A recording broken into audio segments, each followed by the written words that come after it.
Hello friends, welcome in look and learn classes. आज हम class 10 का चैप्टर 2 जिसका नाम है एसिड बेसिस एंड सॉल्ट्स के इस वीडियो के पार्ट 18 के अंदर एक्टिविटी 2.11 के पार्ट 2 को कवर करेंगे, जिसका टॉपिक है strength of acid and base. Part 1 के अंदर हमने ये समझा था कि जो एसिड और जो बेस होते हैं ना, उनको भी उनकी स्ट्रेंथ के हिसाब से हमने किसमें डिवाइड किया था, स्ट्रॉन्ग और वीक के अंदर। अब हम इन दोनों में क्या डिफरेंस होता है उसको क्लियर करेंगे।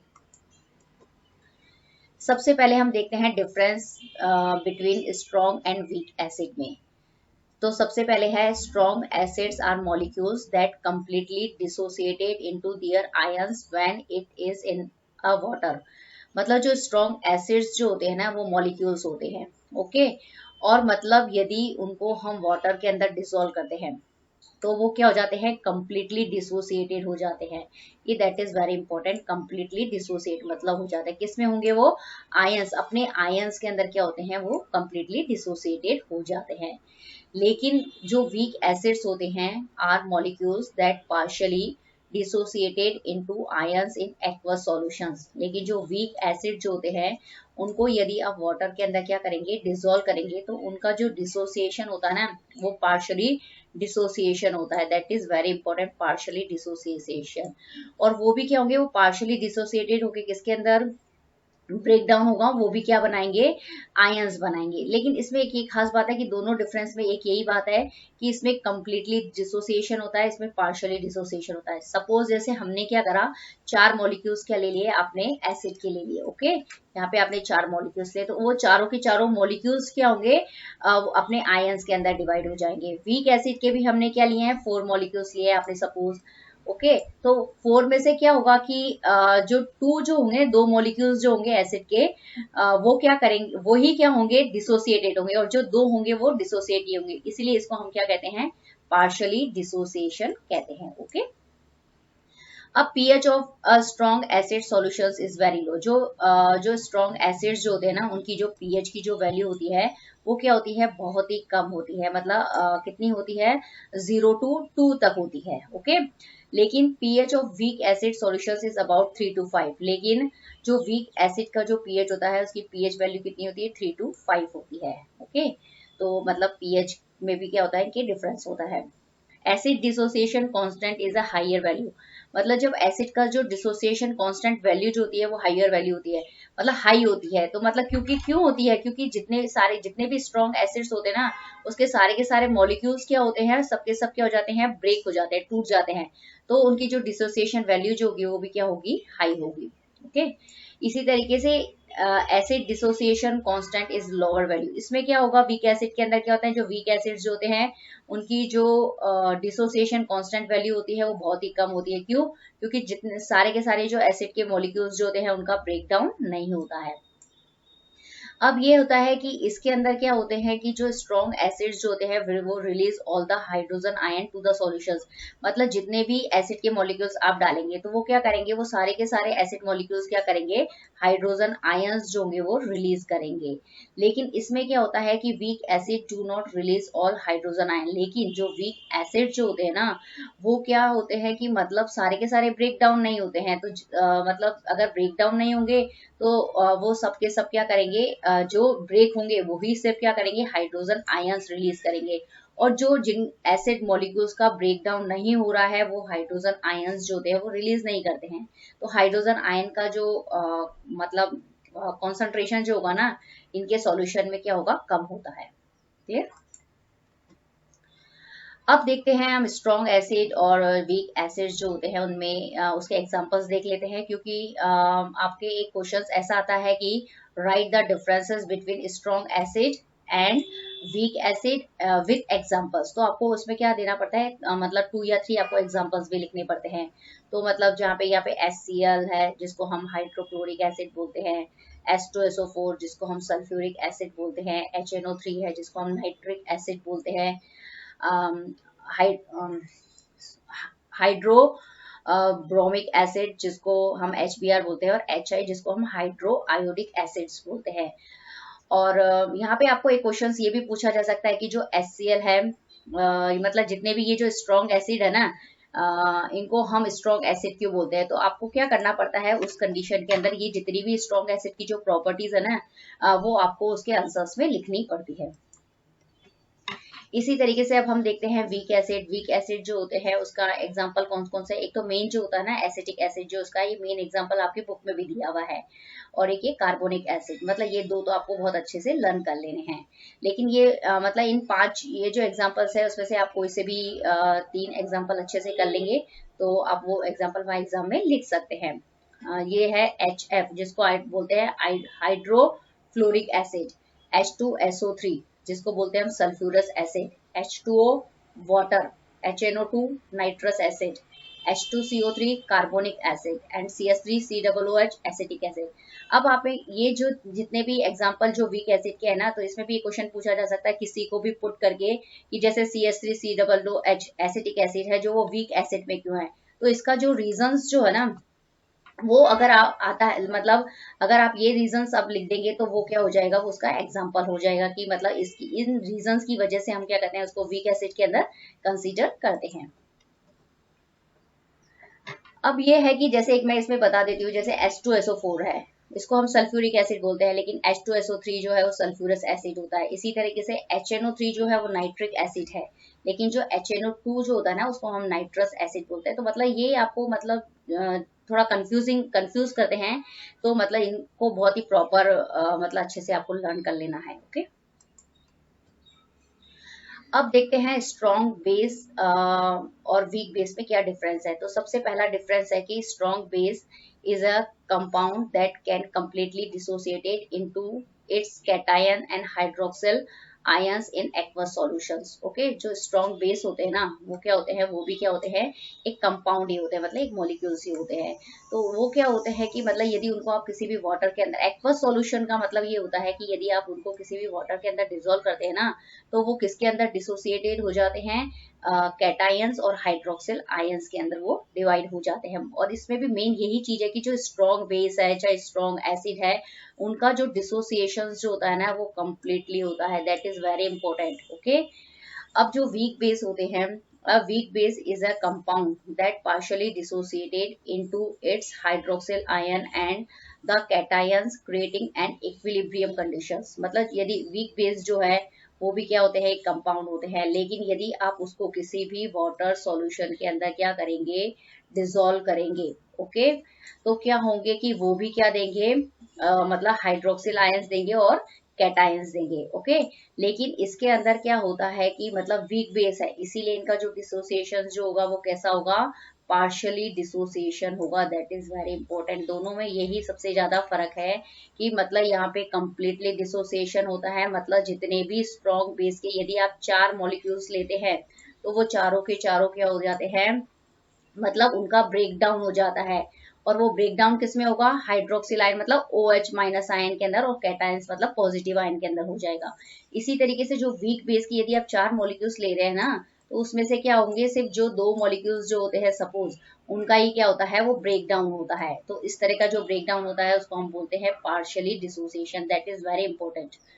अब जो सेकंड पॉइंट है, इसमें यह है कि डिसोसिएटेड इनटू आयंस ऑलमोस्ट 100%। मतलब यही बात है कि मतलब जितने के जितने आप मॉलिक्यूल्स ले रहे हैं उनका सबका क्या हो रहा है, 100% डिसोसिएशन यहाँ पे कंप्लीट होता है। मतलब यहाँ पे पहले पॉइंट में आपको कंप्लीट डिसोसिएशन लिखना है, सेकेंड पॉइंट में आपको लिखना है 100% जो होता है वो डिसोसिएशन होता है। अब यहाँ पे क्या होता है कि यदि आप वीक एसिड को करते हैं तो वहां पे पार्शियली डिसोसिएशन, मतलब 100% जो होता है वो डिसोसिएशन नहीं होता है। That is very important. मैं यही बोल रही हूँ आपको बार बार कि स्ट्रॉन्ग और वीक के बीच में जो डिफरेंस होता है ना, एक तो partially dissociation and complete dissociation वाला डिफरेंस होता है।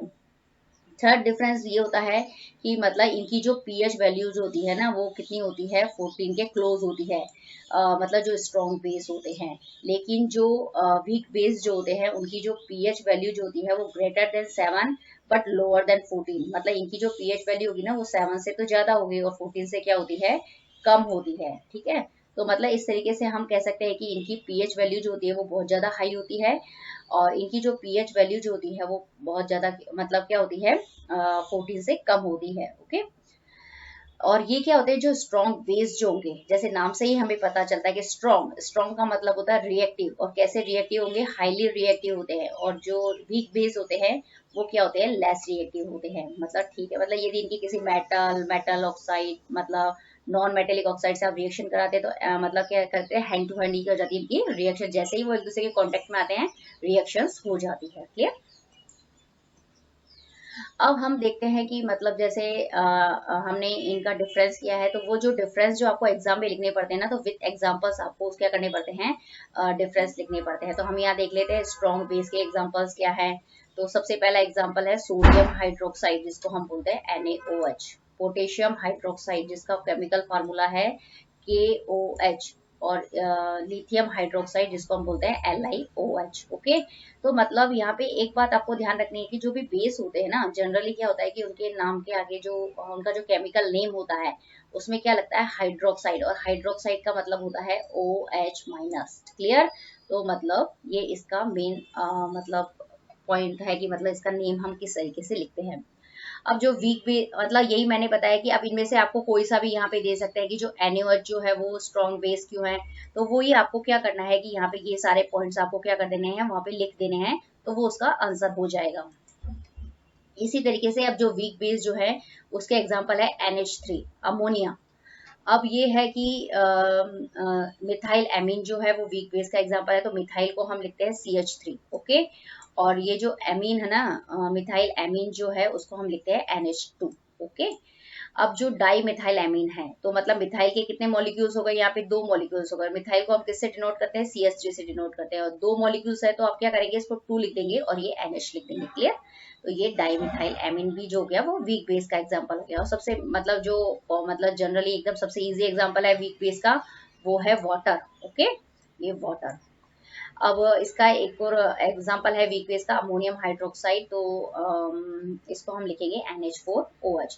आपको अब ये पूछे कि एग्जाम में पूछा जाता है कि जनरली इसको आप वीक बेस के अंदर कंसीडर क्यों करते हैं, तो आपको क्या करना है, वही चीज क्या करनी है कि ये सारे पॉइंट्स जो है वो आंसर की वे के अंदर क्या करने हैं, वहां पे लिख देने हैं।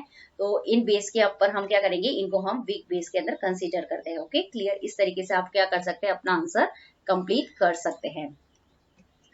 अब एक क्वेश्चन आपको पूछा जाता है कि जो NaOH जो मतलब जो सोडियम हाइड्रोक्साइड है, वो इसको हम स्ट्रॉन्ग बेस में क्यों कंसीडर करते हैं, जबकि जो NH3 है या कोई सा भी एग्जांपल है, सपोज सोडियम हाइड्रोक्साइड लिया आपने और यहाँ पे लिया NH4OH, तो मतलब जो सोडियम हाइड्रोक्साइड है उसको आप स्ट्रॉन्ग बेस के अंदर कंसीडर करते हैं, लेकिन जो अमोनियम हाइड्रोक्साइड है जिसको आप NH4OH बोलते हैं, उसको आप वीक बेस के अंदर कंसीडर क्यों करते हैं। तो आपको उस कंडीशन में क्या करना पड़ता है, इन दोनों पॉइंट्स को क्या करना पड़ता है, डिफरेंस की फॉर्म में क्या करना पड़ता है, वहां पे लिखना पड़ता है। ओके।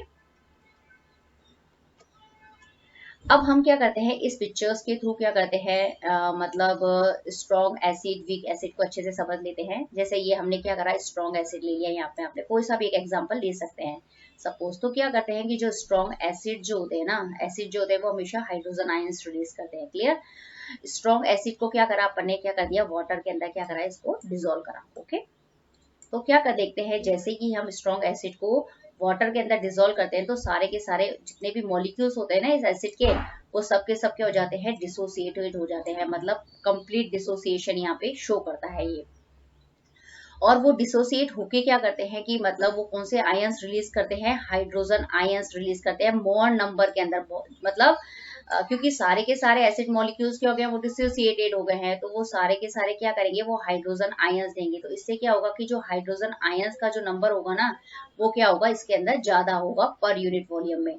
यदि हाइड्रोजन आयंस का नंबर यदि ज्यादा होता है, तो जो उसकी जो पीएच वैल्यू जो होती है ना, उतनी क्या होती जाती है, कम होती जाती है। दैट इज ये स्ट्रॉन्ग एसिड की प्रॉपर्टीज हो गई यहाँ पे। ओके। इसी तरीके से हम क्या करते हैं, हमने क्या लिया है यहाँ पे, वीक एसिड। वीक एसिड को भी हमने क्या करा है, वाटर के अंदर क्या कर दिया, आपने डिजोल्व कर दिया है। लेकिन क्या होते हैं, वीक एसिड जो होते हैं ना, जब उनको वाटर में डिजोल्व करते हैं तो सारे मॉलिक्यूल्स जो होते हैं वो डिसोसिएटेड नहीं होते हैं, are not dissociated. That is very important. मतलब पार्शियली डिसोसिएशन हो रहा है।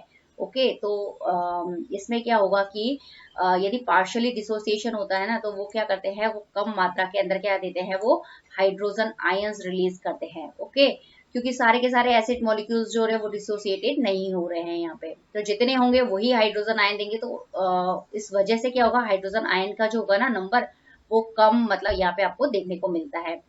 यदि हाइड्रोजन आयंस का अगर नंबर कम होगा तो उसकी वजह से जो इसकी पीएच वैल्यू जो होती है ना, वो स्ट्रॉन्ग एसिड की वजह से क्या हो जाती है, हाई हो जाती है कंपेरेटिवली। ओके, तो यहाँ पे आप देखेंगे इस पिक्चर्स के अंदर कि जितने भी एसिड मॉलिक्यूल्स दिख रहे हैं ना, तो यहाँ पे H प्लस A माइनस, मतलब ये इस तरह के आपको दिख रहे हैं, मतलब प्लस और माइनस का साइन दिख रहा है।